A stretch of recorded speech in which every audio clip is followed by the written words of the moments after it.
당분간은 이제 제가 오후 예배 강단에 서게 되면 꼭 알아야 되지요라는 이 시리즈로 설교를 할 생각입니다. 그래서 매번 제가 오후 예배 설교를 이 시리즈로 진행하는 동안 이 찬양을 부르고 할 거예요. 네, 우리가 예수 그리스도를 믿고 또 따라간다고 했을 때 사실은 이제 어떤 길을 걸어갈 때 알고 가는 것과 모르는 것은 굉장히 이제 다르거든요. 그래서 오늘은 이 영생이란 도대체 무엇인가에 대해서 말씀을 나누려고 합니다. 영생이란 여러분에게 어떤 이미지로 다가오시나요? 한번 제가 영생이란 단어를 던져드리면 여러분이 영생에 대해서 한번 생각할 시간을 한 5초? 너무 짧나요? 한 20분 드릴까요? 네. 한 10초 정도만 한번 생각해 보시는 거예요. 나에게 있어서 영생이란 어떤 존재, 어떤 의미와 가치가 있는가? 네, 딱 10초를 제가 세겠습니다. 하나, 둘, 셋, 넷, 다섯, 여섯, 일곱, 여덟, 아홉, 열. 기도로 마치겠습니다. 농담이고. 좀 큰일 났네요. 또 이제 저를 사찰하시는 집사님 두 분께서 쓴소리를 들을 수 있습니다. 네. 영생이란 여러분에게 어떤 이미지인가요? 또 어떤 의미이고 가치가 있나요? 제가 이 영생이라는 거를 이제 설교를 준비하면서 나에게 있어서 영생이란 어떤 이제 존재일까? 그리고 최근은 아니고 한 몇 년 전에 본 이 만화 중에서 이 기독교인이라고 얘기는 하진 않지만 거의 완전히 흡사하게 누가 봐도 기독교의 이 영생을 얘기하면서 다룬 만화를 봤어요. 그 만화를 보니까 이제 사람이 죽어서 천국에 갑니다. 그 천국에서 신의 존재를 찬양해요. 찬송하고 영광을 돌려요. 근데 그게 영원히 반복되다가 이 천국에 간 이 존재가 이 어느 순간부터 환멸과 회의를 느끼기 시작합니다. 계속 일상이 반복인 거예요. 찬양하고 와 높여드리다가 끝. 다음 날도 찬양하고 높여드리다가 끝. 그럼 솔직하게 이렇게 자기 자신에게 생각해 보는 거예요. 예배가 행복할 때가 있으시죠? 또 행복하지 않으실 때가 있으시잖아요. 저만 쓰레기입니까? 네. 행복하지 않을 때가 있잖아요. 강요하는 게 아니라 제가 윽박지르는 게 아닙니다. 근데 저를 개인적으로 생각해 봤을 때 여러분들은 아니신 것 같은데 제가 다 짐을 지고 가겠습니다. 네. 이 예배가 행복하지 않을 때가 있거든요. 근데 예배가 행복할 때와 행복하지 않을 때가 있는데 우리는 천국에 가면 항상 예배를 드릴 거예요. 항상. 그리고 영생이라는 게 어떤 의미를 갖고 있습니까? 영원한 생명. 그리고 영원히 사는 것을 얘기해요. 우리는 결코 이제 죽기 전에는 경험해 볼 수 없는 것이 바로 영원이라는 단어입니다. 뭐 많은 것들이 있지만 근데 그 영원한 생명 동안 예배를 계속 드리는 거예요. 예배를. 근데 저는 개인적으로 이게 와가 어떤 의미에 따라 다른 거 아시죠? 와 이거랑 와 이건 다르잖아요. 근데 와 이렇게 되는 거예요. 내가 예배로 기쁠 때가 있지만 우리가 이 세상을 살아갈 때에 예배가 잘 드려지지 않을 때가 있어요. 또 예배 가운데 있어도 마음이 안 좋을 때가 있어요. 또 반면에 그 하나님의 은혜가 충만해지면 예배 자리가 아닌데도 기쁠 때가 있어요. 그냥 길을 걸어가다가 햇빛을 보고 와 할 때도 있고 이 길 가다가 이 거미줄이 이렇게 딱 몸에 걸릴 때도 와 어떻게 이 공중에 거미줄이 있을까? 그건 아니에요? 저만 이상한 사람입니까? 그만큼 은혜가 충만하다는 거죠. 그 길 가다 거미줄 걸렸는데도 와 어떻게 거미가 이 세상에서 다 이런 이제 은혜가 충만할 땐 그렇습니다. 근데 우리가 인생을 살아가다 보면 이 인생의 쓴맛과 또 단맛을 볼 때가 있어요. 특히 단맛이 있을 때는 예배 평생 드려도 좋을 것 같아 하다가 그 평생이란 단어가 무색하리만큼 며칠이 지나면 다시 슉 이렇게 쪼그라드는 게 우리 인생이잖아요. 격하게 혜영 집사님이 끄덕이고 계신데 그렇답니다, 권사님. 네. 죄송합니다. 네. 근데 이제 우리가 그럼 과연 영원히 살면 무엇을 하는가? 이제 그거에 대한 이제 고민이 있는 거예요. 영원히 산다면 우리 인생은 어떻게 흘러가는 것인가? 그리고 왜 하나님은 우리에게 영생을 주시려고 하는가? 왜 영생을 우리에게 주시려고 하는가? 그냥 반복되는 그 일상이라면 영생이 사실 의미가 없잖아요. 그냥 반복되는 이 기계처럼 그럼 그게 아니라는 거예요. 하나님이 주시려는 영생은 그런 관점이 아니라는 거예요. 우리가 그냥 천국에 가서 기계적으로 영광 돌리고 찬양하고 끝나는 그런 것이 아니라는 겁니다. 오늘 본문을 보면요, 이 유대인들이 성경을 연구를 많이 해요. 근데 그 성경이 누구에 대하여 증언하는 것이라고 예수님이 얘기하세요? 자기라는 거예요. 내가 그 영생 그 자체라는 거예요. 근데 그 다음에 무엇입니까? 나는 사람에게서 영광을 취하지 아니하노라. 다만 하나님을 사랑하는 것이 너희 속에 없음을 알았노라. 그럼 영생과 하나님을 사랑하는 것이 관련이 있다는 거예요. 이 유대인들이 성경을 연구해서 영생을 알고 싶어 했지만 정작 그 성경 그 말씀 자체이신 예수님에 대해서는 관심이 없고 그 안에서 무엇을 찾으려고 계속 연구한 거예요? 이 자신의 영광, 그리고 자신이 무언가를 발견하고 아는 그 영광의 자리로 나아가려고 했다는 거예요. 왜냐하면 성경의 귀결이 예수님 아니면은 다 끝이거든요. 근데 그들은 예수님은 찾으려 하지 않고 이 성경에서 자신을 높이거나 자신이 좀 더 하나님을 의롭게 믿는다는 이 영광을 찾았던 겁니다. 그래서 요한복음 3장 16절 19절에서는 이렇게, 우리가 잘 아는 말씀입니다. 이렇게 기록되어 있어요. 하나님이 세상을 이처럼 사랑하사 독생자를 주셨으니 이는 그를 믿는 자마다 멸망하지 않고 영생을 얻게 하려 하심이라. 하나님이 그 아들을 세상에 보내신 것은 세상을 심판하려 하심이 아니요 그로 말미암아 세상이 구원을 받게 하려 하심이라. 그를 믿는 자는 심판을 받지 아니하는 것이요 믿지 아니하는 자는 하나님의 독생자의 이름을 믿지 아니함으로 벌써 심판을 받은 것이니라. 그 정죄는 이것이니 곧 빛이 세상에 왔으되 사람들이 자기 행위가 악함으로 빛보다 어둠을 더 사랑한 것이니라. 아멘. 우리를 사랑하셔서 영생을 위하여 하나님이 그 아들 독생자를 우리에게 주셨어요. 그 빛이 이 세상에 비춰졌습니다. 근데 사람의 태도가 무엇입니까? 이 빛이 왔는데 그것이 불편한 거예요. 자신의 인생에 불편하게 느껴진 거예요. 영생의 기회가 찾아왔는데 그것보단 다른 것에 이미 눈이 멀어져 있는 거예요. 그 결론이 뭐예요? 빛을 그들이 싫어하고 증오한 게 아니라 어둠을 더 사랑했다. 어둠을 더 사랑한 거예요. 방금 위에 우리가 읽은 본문, 하나님을 사랑하는 것이 너희 속에 없음을 알았노라. 성경을 연구하지만 성경을 연구함에 있어서 하나님을 사랑하는 마음은 이미 없어요. 예수님이 이 땅에 독생자로 오셨지만 예수님을 사랑하는 것보다 내 인생, 그리고 내가 어둠 속에 있지만 그것을 깨고 싶지가 않은 거예요. 그래서 그 안으로 점점 더 들어가게 되는 것입니다. 근데 하나님은, 또 예수님은 영생에 관해서 이렇게 귀하다라고 얘기하세요. 마태복음 18장 8절 9절입니다. 만일 내 손이나 내 발이 너를 범죄하게 하거든 찍어내버리라. 장애인이나 다리 저는 자로 영생에 들어가는 것이 두 손과 두 발을 가지고 영원한 불에 던져지는 것보다 나으니라. 만일 내 눈이 너를 범죄하게 하거든 빼어내버리라. 한 눈으로 영생에 들어가는 것이 두 눈을 가지고 지옥불에 던져지는 것보다 나으니라. 아멘. 지금 이 본문 말씀이 이제 어떤 뉘앙스인지 아시겠죠? 막 죄를 지으면 진짜 손발을 찍어내라, 눈을 뽑아라, 이 얘기가 아니라 이 영생이라는 것이 그만큼 가치 있다는 거예요. 사실 이 손을 잃고 발을 잃고 눈을 잃는 것이 우리 인생에 얼마나 이 어려움을 가져다 줍니까? 어려움을 많이 가져다 주는 일이에요. 근데 그 손과 발과 눈, 그러니까 내 안에 있는 죄를 짓게 하는 것들이 있다면, 하나님 앞에 있다면 그것을 잃더라도 천국에 들어가는 것, 영생을 얻는 것이 더 귀하고 값어치 있다는 겁니다. 실제로 자르고 뽑으라는 그 얘기가 아니라. 근데 그럼 왜 영생이 우리에게 중요할까요? 첫 번째로는 우리가 영생을 얻고 싶어하는 그 마음은 기독교인에게만 있는 것이 아닙니다. 영원히 살고 싶어하는 것은 모든 인류의 소망이에요. 모든 인류의 또한 욕망이에요. 영원히 살고 싶은 것. 그래서 이 3주 전쯤에 이 몇백 년 된 이 산삼이 발견됐다. 그래서 그게 막 3억 정도 이렇게 풀 한 뿌리인데 막 3억 정도 이렇게 한다는 거예요. 그래서 옛날에 그 정주영 회장 그 산삼 일화를 제가 이제 기억하거든요. 이 몇백 년 된 산삼을 이제 10마리가 캤다니까 그걸 이제 정주영 회장이 와서 당시 돈으로 8천만 원을 이렇게 주고 그 뿌리를 다 먹은 거예요. 산삼은 그 자리에서 다 먹어야 된대요. 그래서 끊어 먹지 말고 이 잘근잘근 천천히 씹으면서 몇 시간에 걸쳐서 이제 먹었다 하는데, 이제 당시 뭐 그 시세를 계산해 보니까 당시 뭐 은마 아파트 뭐가 얼마였고 이렇게 했을 때 한 제가 계산 한 8억 9억 이게 산삼 한 뿌리에 8억 9억을 주고 이제 먹은 거죠. 천천히 씹으면서. 그 사람이 왜 먹었을까요? 더 건강하게 살고 싶어서, 더 살고 싶어서 사실 먹었을 거예요. 건강하게 살고 싶어서.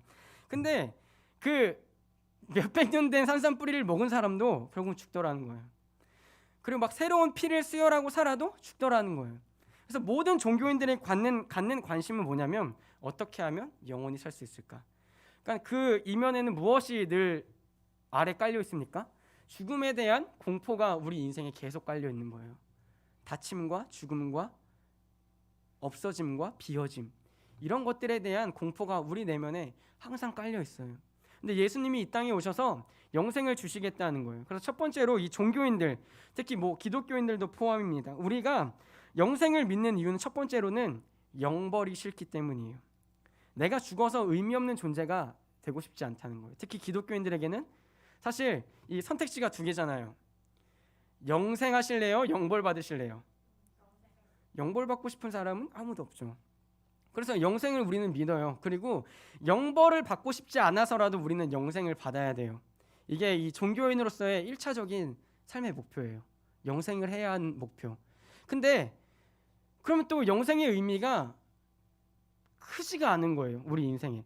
아니 고작 이 지옥, 사실 지옥은 굉장히 두렵고 무서운 거지만 그럼 이 지옥을 피하기 위해서 우리가 천국에 가는 것인가? 지옥을 피하기 위해서 천국에 가는 것인가? 우리에게 선택지가 두 가지밖에 없기 때문에 이 하나가 싫기 때문에 천국을 택해야 되는가? 이거에서 이제 딜레마가 찾아오는 거예요. 그럼 내가 지옥을 피해서 천국에 갔어. 영원히 살아.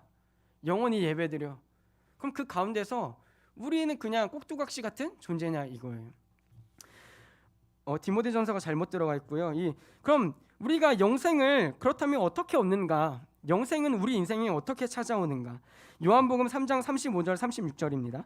아버지께서 아들을 사랑하사 만물을 다 그의 손에 주셨으니 아들을 믿는 자에게는 영생이 있고 아들에게 순종하지 아니하는 자는 영생을 보지 못하고 도리어 하나님의 진노가 그 위에 머물러 있느니라. 요한 1서입니다. 또 증거는 이것이니 하나님이 우리에게 영생을 주신 것과 이 생명이 그의 아들 안에 있는 그것이니라. 아들이 있는 자에게는 생명이 있고 하나님의 아들이 없는 자에게는 생명이 없느니라. 이 영생의 가치를 따지기 전에 그럼 하나님이 우리에게 영생을 부어주시려는 계획 가운데 우리가 영생을 어떻게 얻느냐? 그 방법은 단 한 가지라고 얘기하고 있습니다. 그것은 바로 예수 그리스도라는 거예요. 예수 그리스도가 우리 안에 있느냐 없느냐가 우리 인생을 영생과 영벌 사이에서 가른다는 거예요. 예수를 믿냐 믿지 않느냐가 우리가 죽고 나서의 영원한 천국에 가 있는가 혹은 반대로 영원한 심판의 자리에 가 있는가, 이것을 가른다는 것입니다. 이게 어떻게 보면 아주 큰 위안이 됩니다. 내 삶은 부족하고 내 삶은 연약하고 내 삶은 넘어지는데 우리 안에 그 부어주신 그 성령으로 말미암아 우리가 예수 그리스도를 끝까지 붙잡고 있는 거예요. 아니 반대로 우리 안에 부어주신 그 믿음이 우리를 끝까지 붙잡고 있어요. 우리를 끝까지. 하나님은 믿을 만한 분이십니다. 세상을 만드셨기 때문에 능력도 있으신 분이에요. 근데 반대로 우리는 믿을 만한 여지가 아무것도 없는 사람이거든요. 우리는 끊임없이 변화하고 변덕스러운 게 우리예요. 신앙을 하나님이 주셨지만 그게 파도치기 하듯 오르락 내리락 하는 게 우리예요. 예배를 기쁨으로 드려서 와, 나 하나님한테 장가 갈래, 하나님한테 시집 갈래, 어제 고백했어도 오늘 시집까지는 좀 그렇지 장가까지는 좀 그렇지 이렇게 생각하는 게 우리잖아요. 우리라고 하니까 좀 불편해요. 제가 그렇거든요. 근데 그러한 우리 믿을 존재 자체도 안 되는데 하나님은 끝까지 우리를 믿어주세요. 끝까지 붙잡고 계세요. 그리고 끝까지 인도하세요. 근데 그 이유가 무엇이에요? 우리 안에 그 예수 그리스도를 부어주셨기 때문이라는 거예요. 그래서 영생에는, 영원히 사는 것에는 다른 조건이 없습니다. 예수를 믿는 것 외에는 없는 거예요. 그럼 왜 하나님이 우리를 영원히 살게끔 예수 그리스도를 주셨는가? 왜 우리가 왜 영원히 살아야 할까? 이것에 대해서 이제 고민을 해야 됩니다. 출애굽기 20장 3절입니다. 너는 나 외에는 다른 신들을 내게 두지 말라. 이 대표적으로 이 10계명 중에서 계명을 딱 하나 갖고 왔는데요. 이 10계명을 저희가 이제 가장 쉽게 배운 게 뭐예요? 첫 번째는 하나님 사랑, 두 번째는 이웃 사랑이에요. 네. 그래서 첫 번째 이 하나님 사랑이 되지 않으면 이웃 사랑이 불가능합니다. 그리고 하나님을 사랑하는 것이 사실은 우리의 관계의 회복이에요. 이 아담과 하와가 선악과를 먹음으로써 하나님처럼 되고 싶어하고 하나님과의 그 사랑, 부모와 자녀의 그 사랑의 관계를 딱 깬 거예요. 부모의 권위를 넘본 거거든요. 근데 그 관계에서 죄 때문에 이 관계가 딱 어긋나요.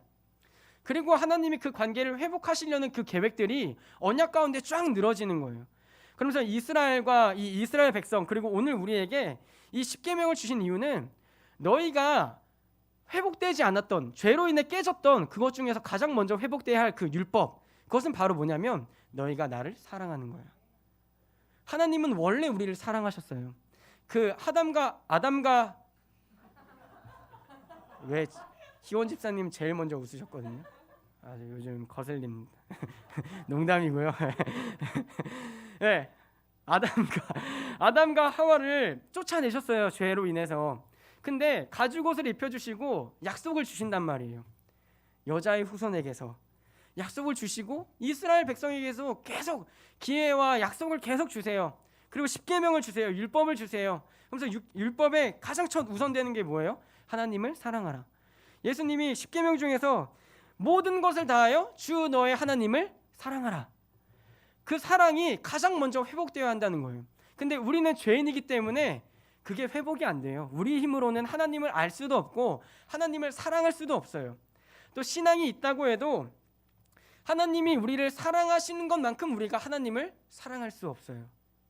그래서 어떨 때는 우리가 이 믿음이 좋다고 할 땐 뭐냐면요, 다른 것보다 하나님을 좀 더 사랑할 때예요. 이건 좀 동의되시나요? 안 되셔도 어쩔 수 없고요. 저는 그런 것 같아요.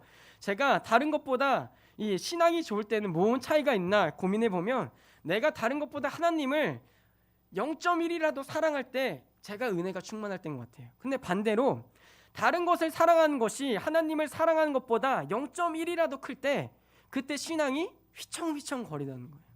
그래서 우리는 하나님을 사랑해야 되는데 우리가 스스로 할 수도 없고 하나님이 계명으로 주셨는데도 이스라엘 백성이 그게 안 되는 거예요. 이 선지자 시대로 흘러갈수록 그들이 하나님을 버려요. 그리고 우상들을 더욱 사랑합니다.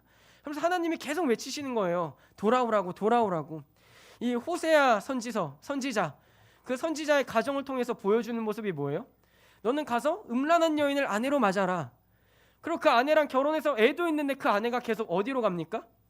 계속 밖에 나가는 거예요. 음란한 일을 행하러, 간음하러 나가는 거예요. 근데 계속 가서 대가를 지불하고 데려오라는 거예요. 가서 데려와. 끝까지 데려와. 그러니까 호세아의 모습이 하나님의 사랑이라면 이 호세아의 아내의 모습이 누구의 사랑이에요? 제 모습이에요. 제 모습. 네.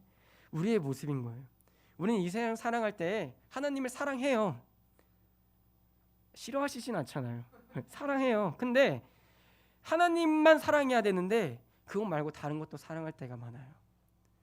그래서 우리의 신앙이 어두울 때가 많고, 그래서 우리의 예배 드릴 때가 행복하지 않을 때가 있어요.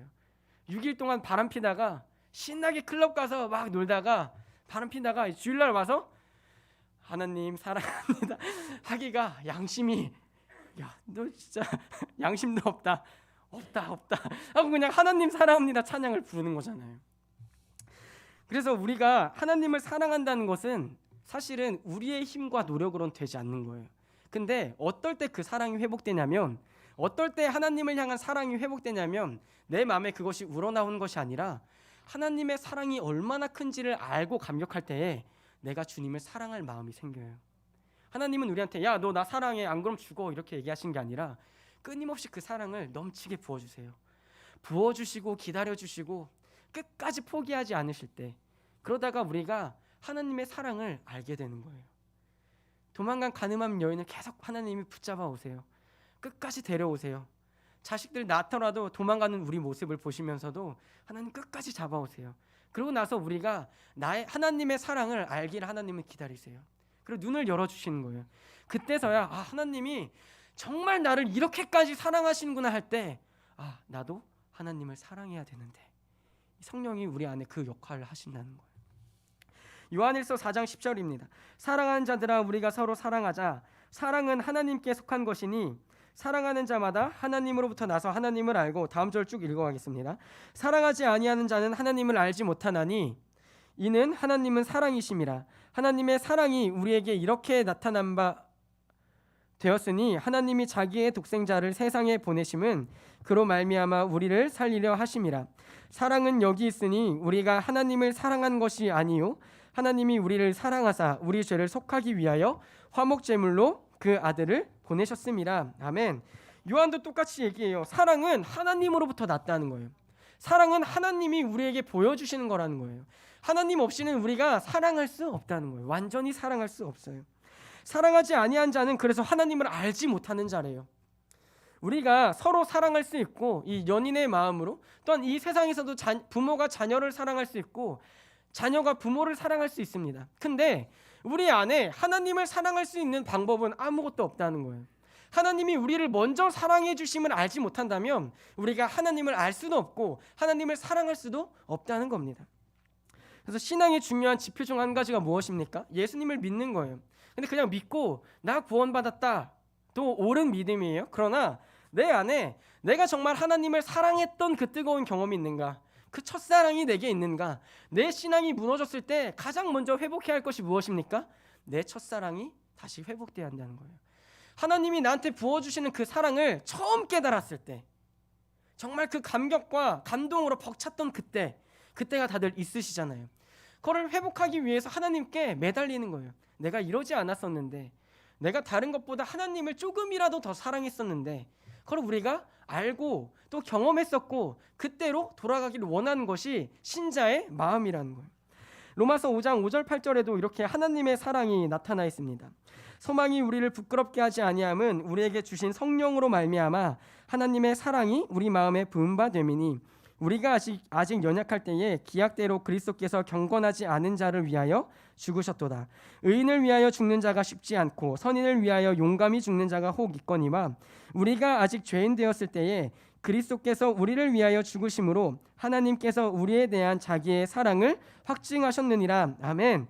성령으로 말미암아 하나님의 사랑이 우리 마음에 부은 바 되었는데, 그 사랑이 얼마나 큰 줄 너희 아니? 너희가 의인도 아니야, 너희가 선인도 아니야, 너희가 마땅히 죽었어야 할, 십자가에 못 박혔어야 할 죄인인데 그 죄인들을 위하여 그 아들이 이 땅에 오셔서 대신 십자가에 지셨어. 그만큼 너희를 사랑해. 이게 이 말씀의 메시지잖아요. 너희 남들이 보면 돌 던지고 남들이 보면 욕했을 죄인이야. 근데 그런 죄인인데도 불구하고 하나님이 자기 아들을 보내실 정도로 사랑해. 가장 가치 없는 자에게 가장 가치 있는 것을 내줄 정도로 하나님이 사랑하신다는 거예요. 요한일서 4장 16절 19절도 이렇게 기록되어 있습니다. 하나님이 우리를 사랑하시는 사랑을 우리가 알고 믿었노니 하나님은 사랑이시라. 사랑 안에 거하는 자는 하나님 안에 거하고 하나님도 그의 안에 거하시느니라. 이로써 사랑이 우리에게 온전히 이루어진 것은 우리로 심판날의 담대함을 가지게 하려 함이니, 주께서 그러하심과 같이 우리도 이 세상에서 그러하니라. 사랑 안에 두려움이 없고 온전한 사랑이 두려움을 내쫓나니, 두려움에는 형벌이 있음이라. 두려워하는 자는 사랑 안에서 온전히 이루지 못하였느니라. 우리가 사랑함은 그가 먼저 우리를 사랑하셨음이라. 아멘. 예수님이 십자가를 걸어가시는 그 길에서 두려워하지 않으셨어요. 기도로 딱 깔끔하게 마무리하셨습니다. 그리고 깔끔하게 십자가에 매달리셨어요. 근데 그 이유가 무엇이에요? 하나님이 우리를 얼마나 사랑하신지 아셨고 그 본인께서 우리를 또한 똑같이 사랑하셨기 때문이에요. 이 아들과 딸들이 나를 저주하고 비웃을 걸 알았지만 그건 중요하지 않다는 거예요. 왜? 내가 그들을 사랑하기 때문에. 그 이유로 우리의 조롱과 우리의 죄를 깔끔하게 다 덮으신 거예요. 그 사랑으로. 그래서 성경은요, 우리가 하나님을 사랑했다라고 얘기하지 않습니다. 성경은 보면 인간은 끊임없이 하나님을 증오해요. 싫어해요. 벗어나고 싶어해요. 끊임없이 간음하는 것이, 영적으로 간음하는 것이 우리의 사명이자 본분이에요. 근데 우리의 사명과 본분을 아시면서도 또한 하나님의 사명은 끝까지 우리를 사랑하시는 거예요. 그리고 끝까지 우리를 영생의 자리에 갖다 놓으시는 거예요. 그럼 이 관점으로 다시 영생을 바라봐야 돼요. 영벌을 가기 싫어서 영생을 가는 게 아니에요. 그저 내가 기계처럼 하나님 나라 가서 찬양하고 영광하고 예배드리는 그 불편한 자리에 꼭두가시처럼 있으려고 영생을 가는 게 아니에요. 우리는 하나님과 사랑하려고 영생을 갈구해야 돼요. 제가 이 영생을 묵상하면서 어떻게 하면 행복할 수 있을까? 그럼 제일 행복했던 때는 언제일까 했을 때 제 아내랑 연애할 때더라고요. 연애를 다들 해보셨겠지만 이 사랑하는 사람이랑 같이 있으면 시간 가는 줄 모르거든요. 그리고 헤어질 때가 아쉬워요. 내일 또 볼 건데 잠자고 일어나고 출근했다가 저녁까지 어떻게 기다리지? 안 그러세요? 저는 그랬거든요. 제 마음을 아내가 알아주고. 예. 예. 그때가 제일 행복한 거예요. 지금은 또 이제 같이 있고 이제 아기도 있고, 그래서 제가 제일 안정감을 느낄 때면 이 아내가 같이 있을 때, 그리고 제일 행복할 때는 제가 집에서 이제 까불어요. 막 혼자 찬양하고 막 춤추고 있을 때 그 아내가 엄청 웃으면서 보거든요. 그때가 저 이제 제일 행복한 거예요. 그러니까 사랑하는 사람이랑 있을 때는 시간 가는 줄 몰라요. 사랑하는 사람이랑 연애할 때는 시간이 왜 가는지 모르겠고, 이놈의 시간은 왜 이렇게 빨리 가는지 모르겠고, 그렇게 이 설교 들을 때는 시간이 안 가도 연애한 사람이랑 카페에서 대화할 때는 방금 오픈할 때 들어왔는데 마감할 때니까 나가라는 거예요. 그런 경험이 없으세요? 다들 우중충한 분위기로 얘기하시면은 저는 자신이 없거든요. 이제 더 이상 이 설교할 자신이 없어요. 네. 근데 하나님과 우리의 관계가 그거라는 거예요. 부부의 관계 가운데서 우리가 뭘 느낍니까? 자녀를 통해서는 무한한 사랑을 경험해요. 내 모든 걸 줄 수 있을 것 같은 내 자식. 근데 그게 하나님이 나를 향한 마음이잖아요. 또한 서로를 향해서 뭐가 있어요? 이 사람 안에서 우리가 함께 신실하게 서로를 사랑하고 변하지 않겠다는 약속이 결혼이잖아요. 내 사랑은 변하지 않을 거야 라는 약속이. 근데 그게 하나님과 우리의 약속이라는 거예요. 신실함과 무한한 사랑. 그리고 그 무한한 사랑 가운데서 내가 하나님과 영원히 사는 것. 그래서 우리는 이 땅에서 살아갈 때에 우리가 하나님의 사랑을 아는 것이 가장 중요해요. 하나님이 나를 얼마나 사랑하시는가. 이 말씀이 지금 와닿지 않으셔도 돼요. 저도 이게 다 와닿아서 설교하는 게 아니에요. 근데 그 사랑이 내 안에서 끊이지 않았으면 좋겠는 거예요. 주님, 내가 주님을 사랑하게 해주세요라는 그 기도 전에 주님, 내가 주님의 사랑을 알길 원합니다라는 기도 제목이 우선되어야 한다는 거예요. 우리 안에는 하나님을 사랑할 근거가 하나도 없어요. 사랑하지 않을 근거가 넘치지. 근데 그 사랑에 내가 가늠하고 음란한 이 영적인 음란 가운데서 그 사랑을 끊어내는 방법은 하나님의 사랑이 얼마나 큰지를 알게 되는 것밖에 없어요. 얼마나 큰지 알게 되는 것밖에 없어요. 하나님의 사랑이 얼마나 큰지 딱 내게 영적으로 팍 부딪힐 때에 와, 내가 이 사랑을 그동안 무시했구나. 내가 그동안 이 사랑을 가볍게 여겼구나. 나를 위하여 자기의 아들까지 주신 이 사랑을 내가 너무나 싸구려로 생각했구나. 아니 어쩌면 그 사랑이 너무나 당연하고 너무나 매일 부어져서 이젠 내 인생에 내가 잠시나마 시시하게 여겼구나. 근데 그 자리에서 하나님은 끝까지 기다리시는 거예요. 끝까지 신실하게 사랑하시는 거예요. 끝까지 우리에게 무한하게 사랑하시는 거예요. 그 사랑의 결국이 뭐냐면 바로 예수 그리스도라는 거예요. 그리고 하나님은 예수님을 이 땅에 보내시면서 야, 나는 너희를 영원히 사랑하고 싶어.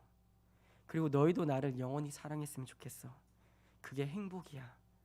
너희가 이곳저곳 가면서 가늠하면서 내 행복을 찾으려고 이곳저곳 갈망하는 것이 아니라 내 사랑을 알고 내 사랑 안에서 감격해하며 나와 영원히 사랑하며 사는 것. 연인처럼 시간 가는 줄 모르고 뜨겁게 사랑하는 것. 그것이 행복이야. 근데 너희가 도무지 내 마음을 알아주지 못해서 내 아들까지 친히 보냈다.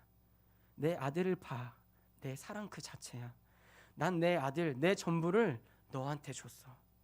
내 전부야. 세상을 만드신 그 하나님의 전부를 여러분에게 그리고 저에게 부어주신 거예요. 그래서 우리는 그 예수님을 믿을 때에 영생을 사모하게 돼요.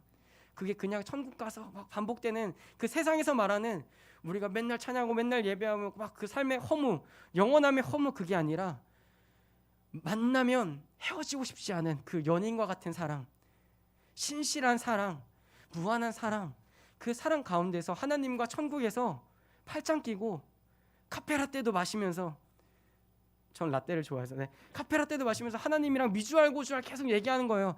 와, 하나님, 제가 30살 때 그때 있잖아요. 제가 29살 때 그때 있잖아요.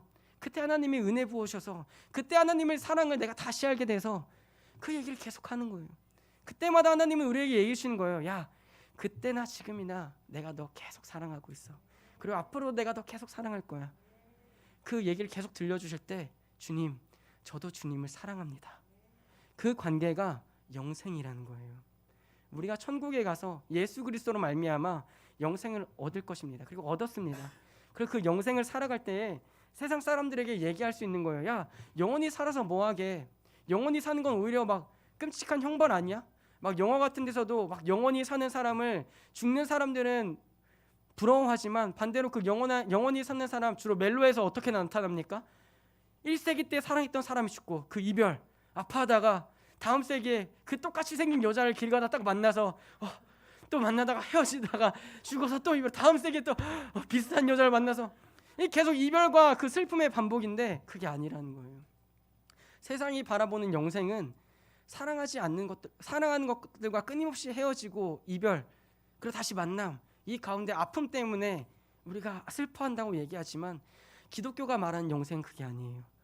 나를 끊임없이 사랑해 주신 그분, 나를 언제나 눈에서 꿀이 뚝뚝 떨어지도록 바라보시면서 귀엽게 여기시고 사랑하시는 그분과 천국에서 영원한 데이트를 하는 거예요. 그래서 주님이 부어주시는 그 사랑을 맛보면서 저도 주님 사랑합니다. 우리 오늘 이 천국 카페가 문 닫을 때까지 주님 나와 함께 있어 주세요. 아니 그냥 결혼해 주세요. 주님과 함께 살고 싶습니다. 그 사랑이 천국에서 영생 동안 이루어지는 거예요. 그래서 오늘 우리가 해야 할 거는 다른 게 아니에요. 주님, 내가 주님을 사랑하고 싶습니다. 그렇게 기도하셔도 돼요. 근데 그 전에 주님, 내가 주님을 향한 사랑이 좀 식었습니다. 근데 말씀을 찾아보니 주님이 나를 먼저 사랑하셨고 주님이 나를 끝까지 사랑하신다고 하는데 그 사랑을 내가 더 알게 하여 주시옵소서. 그 사랑을 내가 더 맛보게 하여 주시옵소서. 그래서 그 사랑이 얼마나 뜨겁고 얼마나 큰지 알게 하여 주시옵소서. 그래서 그 사랑을 알았을 때 맞아요 주님, 나도 주님 사랑하게 하여 주시옵소서. 그 단계까지 나아가는 우리가